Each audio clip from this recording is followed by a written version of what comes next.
आज आहे तिसरा रविवार, तरी फराळीसाठी आम्ही भगर बनवत आहे. तर हिरवी मिरची तेलामध्ये हिरवी मिरची टाकून घेतलेली आहे. तरी आम्ही सोप्या पद्धतीने भगर बनवतो. हे थोडंसं असं तेलामध्ये करून घ्यायचं. भगर धुवून घेतलेली तर टाकून घ्यायची. एकदम सोपी पद्धत आहे भगर करण्याची.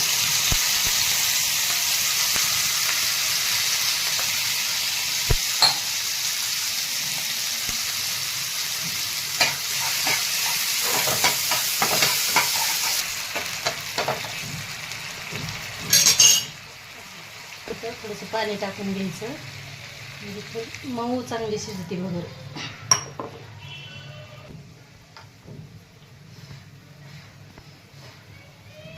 तर अशी थोडीशी शिजत आलेली भगर अगोदर टाकल्यानंतर भगर चांगली शिजत नाही, त्यामुळे थोडासा शिजत आले का नाही मग असा थोडासा मोठा मोठा कूट टाकून घ्यायचा.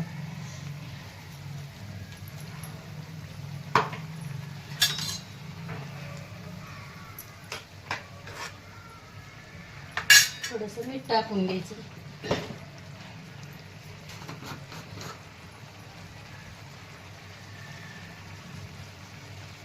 आपल्या चवीनुसार थोडंसं मीठ टाकून घेतलेलं आहे.